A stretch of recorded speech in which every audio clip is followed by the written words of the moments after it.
ನಮಸ್ಕಾರ, ನಾನು ನಿಮ್ಮ ಮಲನಗೌಡ ಮಾಲೆ ಪಾಟೀಲ್. ನೀವು ಕೇಳ್ತಾ ಇದ್ದೀರಿ ಸುದ್ದಿಗಳ ಲಂಚ್ ಬಾಕ್ಸ್. ರಿಯಲ್ ಎಸ್ಟೇಟ್ ಯೋಜನೆಗಳಿಗಾಗಿ ಡೆವಲಪರ್ಗಳು ಯಾಕೆ 3 ಬ್ಯಾಂಕ್ ಅಕೌಂಟ್ ಓಪನ್ ಮಾಡಬೇಕು? ಆಯುಷ್ಮಾನ್ ಭಾರತ್ ಡಿಜಿಟಲ್ ಮಿಷನ್ ಸೈನ್ಅಪ್ಗಳಲ್ಲಿ ಹೆಚ್ಚಳ ಆಗಿದೆಯೇ? ದೇಶದಲ್ಲಿ ಸೂಪರ್ ರಿಚ್ ಜನರ ಸಂಖ್ಯೆ ಎಷ್ಟು ಹೆಚ್ಚಾಗಿದೆ? ಎಲ್ಲ ಸುದ್ದಿಗಳನ್ನು ಹೇಳ್ತೇವೆ. ಇದರ ಜೊತೆಗೆ ಪರ್ಸನಲ್ ಫಿನಾನ್ಸ್ ಮತ್ತು ಬಿಸ್ನೆಸ್ ಸುದ್ದಿಗಳು ಇರುತ್ತೆ. ಬನ್ನಿ ಸುದ್ದಿಗಳ ಲಂಚ್ ಬಾಕ್ಸ್ ತೆರೆಯೋಣ. ರಿಯಲ್ ಎಸ್ಟೇಟ್ ಯೋಜನೆಯ ನಿಯಮಗಳಲ್ಲಿ ಬದಲಾವಣೆ. 3 ಬ್ಯಾಂಕ್ ಅಕೌಂಟ್ ಓಪನ್ ಮಾಡುವುದು ಅನಿವಾರ್ಯ.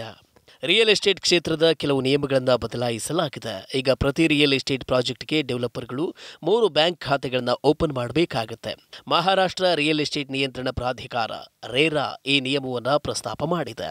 ಎಲ್ಲ 3 ಖಾತೆಗಳು ಒಂದೇ ಬ್ಯಾಂಕ್ನಲ್ಲಿ ಇರ್ತವೆ. ಇವುಗಳಲ್ಲಿ ಒಂದು ಕಲೆಕ್ಷನ್ ಅಕೌಂಟ್, ಎರಡನೇದು ಸಪರೇಟ್ ಅಕೌಂಟ್ ಮತ್ತು ಮೂರನೇದು ಟ್ರಾನ್ಸಾಕ್ಷನ್ ಅಕೌಂಟ್.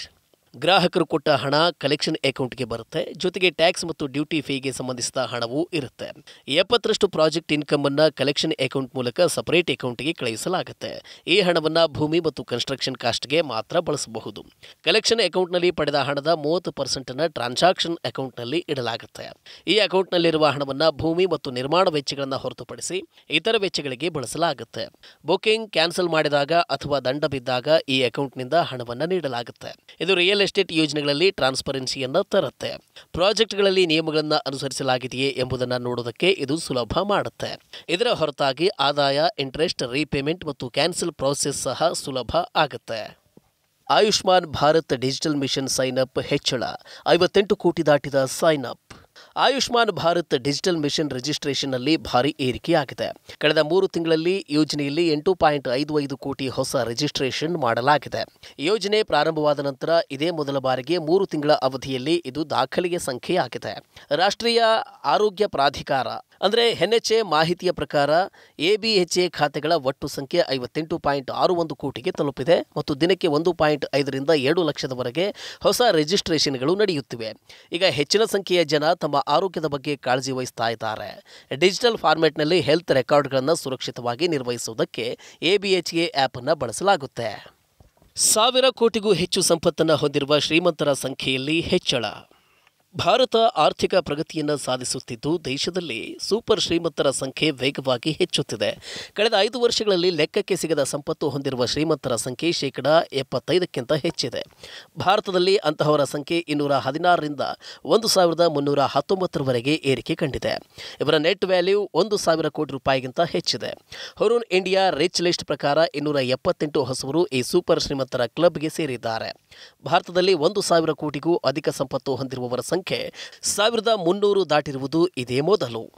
ಜನವರಿಯಲ್ಲಿ 8 ಲಕ್ಷ ಹೊಸ ಸದಸ್ಯರು ಇಪಿಎಫ್ಒಗೆ ಸೇರ್ಪಡೆ. ಮಹಿಳೆಯರ ಸಂಖ್ಯೆ 2 ಲಕ್ಷ. ದೇಶದಲ್ಲಿ ಉದ್ಯೋಗಗಳ ಸಂಖ್ಯೆ ನಿರಂತರವಾಗಿ ಹೆಚ್ಚುತ್ತಿದೆ. ಇಪಿಎಫ್ಒ ಅಂಕಿಅಂಶಗಳೇ ಇದಕ್ಕೆ ಸಾಕ್ಷಿ. ಭಾನುವಾರ ಬಿಡುಗಡೆಯಾದ ಇಪಿಎಫ್ಒ ಡೇಟಾ ಪ್ರಕಾರ ನಿವೃತ್ತಿ ನಿಧಿ ನಿರ್ವಹಣಾ ಸಂಸ್ಥೆಯಾದ ಇಪಿಎಫ್ಒ 2024ರ ಜನವರಿಯಲ್ಲಿ ಒಟ್ಟು 16.02 ಲಕ್ಷ ಸದಸ್ಯರನ್ನು ಸೇರಿಸಿದೆ.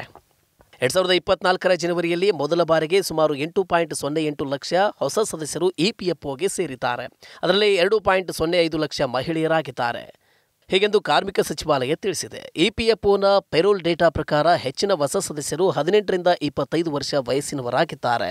ಜನವರಿ 2024ರಲ್ಲಿ ಸೇರ್ಪಡೆಗೊಂಡ ಒಟ್ಟು ಹೊಸ ಸದಸ್ಯರಲ್ಲಿ 56.41% ಆಗಿದೆ. ಉದ್ಯೋಗಕ್ಕೆ ಸೇರುವ ಹೆಚ್ಚಿನ ಉದ್ಯೋಗಿಗಳು ಯುವಕರು ಎಂದು ಇದು ತೋರಿಸುತ್ತದೆ. ಪೇಟಿಎಂನಲ್ಲಿ ಲೇ ಆಫ್ ಅಥವಾ ಬಡ್ತಿ ಏನು ಮಾಡ್ತೇವೆ ಅಂತ ಪ್ಲಾನ್ ಬಹಿರಂಗಗೊಳಿಸಿದ ಕಂಪನಿ.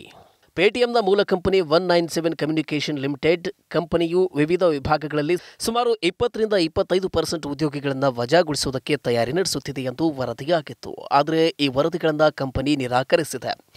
ರೀಸ್ಟ್ರಕ್ಚರ್ ಮತ್ತು ಪರ್ಫಾರ್ಮೆನ್ಸ್ ಸ್ಟೆಬಿಲಿಟಿ ಆಧಾರಿತ ಅಡ್ಜಸ್ಟ್ಮೆಂಟ್ಗಳನ್ನು ವಜಾ ಎಂದು ತಪ್ಪಾಗಿ ಪರಿಗಣಿಸಲಾಗಿದೆ ಎಂದು ಕಂಪನಿ ಸ್ಪಷ್ಟಪಡಿಸಿದೆ. ಪೇಟಿಎಂ ತನ್ನ ವರ್ಕ್ ಫೋರ್ಸ್ ಸ್ಟೆಬಿಲಿಟಿಗೆ ಧಕ್ಕೆಯಾಗದಂತೆ ಗ್ರೋತ್ ಮತ್ತು ಆಪರೇಷನ್ ಎಫಿಷಿಯನ್ಸಿ ತರುವುದಕ್ಕೆ ಬದ್ಧವಾಗಿದೆ.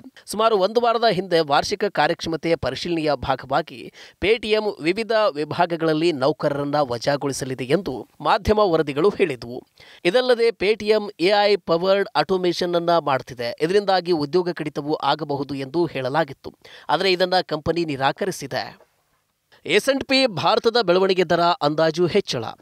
ಭಾರತದ ಜಿಡಿಪಿ ಬೆಳವಣಿಗೆ ದರದ ವೇಗ ಹೀಗೆಯೇ ಮುಂದುವರಿಯುವ ನಿರೀಕ್ಷೆ ಇದೆ.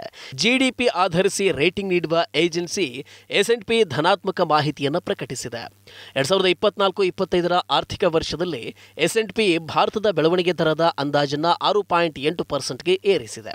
ಆದರೆ ಆರ್ಥಿಕ ಬೆಳವಣಿಗೆಗೆ ರೆಸ್ಟ್ರಿಕ್ಟಿವ್ ಇಂಟ್ರೆಸ್ಟ್ ರೇಟ್ಸ್ ಅಡ್ಡಿ ಎಂದು ಸಂಸ್ಥೆ ಗುರುತಿಸಿದೆ. ಮಧ್ಯಪ್ರದೇಶಕ್ಕೆ ವಿಶೇಷ ಪ್ರವಾಸ ಪ್ಯಾಕೇಜ್ ಬಿಡುಗಡೆ ಮಾಡಿದ IRCTC. Madhya Pradesh Mahadarshan ex Hyderabad package ಅನ್ನು IRCTC ಆರಂಭಿಸಿದ್ದು, ಇದರಲ್ಲಿ ಹೈದರಾಬಾದ್ನಿಂದ ಇಂದೋರ್ಗೆ ಮತ್ತು ನಂತರ ಇಂದೋರ್ನಿಂದ ಹೈದರಾಬಾದ್ಗೆ ವಿಮಾನ ಸೌಕರ್ಯ ಇರುತ್ತೆ. 5 ಹಗಲು ಮತ್ತು 4 ರಾತ್ರಿಗಳ ಪ್ಯಾಕೇಜ್ನಲ್ಲಿ ಉಜ್ಜಯಿನಿಯಲ್ಲಿ 2 ರಾತ್ರಿ, ಓಂಕಾರೇಶ್ವರದಲ್ಲಿ 1 ರಾತ್ರಿ ಮತ್ತು ಇಂದೋರ್ನಲ್ಲಿ 1 ರಾತ್ರಿ ಉಳಿದುಕೊಳ್ಳುವುದಕ್ಕೆ ಅವಕಾಶವಿದೆ. ಊಟ ಮತ್ತು ತಿಂಡಿಯಿಂದ ಹಿಡಿದು ಸ್ಟೇ ಫೆಸಿಲಿಟಿ ಕೂಡ ಲಭ್ಯವಿದೆ. 3ನೇ ಏಪ್ರಿಲ್ ಮತ್ತು 10ನೇ ಏಪ್ರಿಲ್ವರೆಗೆ ಪ್ಯಾಕೇಜ್ ಲಾಭ ಪಡೆಯಬಹುದು. ಪ್ರಯಾಣ ವಿಮೆಯೂ ಇದೆ. ಇನ್ನು ದರದ ವಿಷಯ, ನೀವು ಸಿಂಗಲ್ ಬುಕ್ಕಿಂಗ್ ಮಾಡ್ತೀರಿ ಅಂತಾದರೆ 33,350, ಇಬ್ಬರಿಗೆ ಬುಕ್ಕಿಂಗ್ ಮಾಡಿದ್ರೆ ತಲಾ 26,700 ಮತ್ತು ಟ್ರಿಪಲ್ ಆಕ್ಯುಪೆನ್ಸಿಗೆ ತಲಾ 25,650 ರೂಪಾಯಿಯನ್ನು ಪೇ ಮಾಡಬೇಕಾಗತ್ತೆ.